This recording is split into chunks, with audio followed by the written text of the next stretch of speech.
Eh bien c'est pour ma chaîne YouTube, à toute berzingue, où je raconte l'histoire des grandes villes de France en 5 minutes, en courant, à fond la caisse. Voilà, donc j'essaye en un minimum de temps, ce qui est d'ailleurs un peu le principe du numérique, d'Internet, hein. Aujourd'hui c'est frénétique, il faut aller à fond la caisse, il faut aller vite. Et bien en un minimum de temps, j'essaye d'en dire un maximum sur Strasbourg, et de manière assez synthétique. Donc je prends les grands chapitres de notre histoire, hein, donc l'Antiquité, le Moyen-Âge, la Renaissance, l'époque moderne, contemporaine, et pour toutes ces périodes, j'y fais correspondre un vestige à un moment important de la vie de Strasbourg pour vous permettre de mieux la connaître, mais surtout de vous rendre sur place parce que tout ce que je raconte est accessible immédiatement et gratuitement. Voilà, c'est pas perdu dans les musées, c'est pas coincé dans une cave, dans une porte cochère où malheureusement vous pourriez trouver porte close.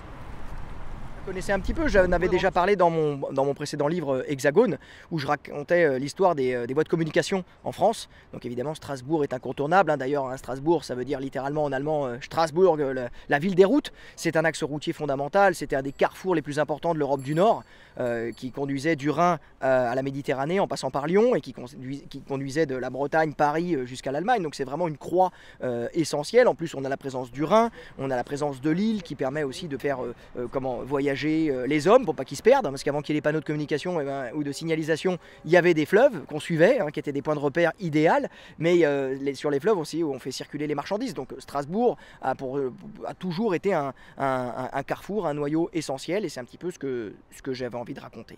J'essaye d'être fidèle à moi-même et de prendre mon follower, hein, celui qui va regarder ma chaîne, comme celui qui m'accompagne. Si je m'adressais à lui comme s'il était en face de moi, avec toi maintenant tout de suite, quoi. J'ai la sensation qu'il n'y a pas plus d'intimité, parce que c'est la télévision, les médias classiques peuvent aussi avoir un bon rapport intime avec leur public, mais le digital, on a la sensation que il est dans ta poche, quoi, avec le téléphone, quoi. Tu filmes avec des moyens hyper réduits, t'es extrêmement léger, c'est une promenade. Voilà, donc accompagnez-moi en balade.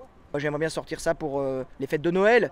On a été privé du marché de Noël à Strasbourg, donc il va falloir trouver un faisceau de bonnes idées pour faire rayonner et illuminer quand même la ville et lui donner un peu des couleurs. Elle en a besoin.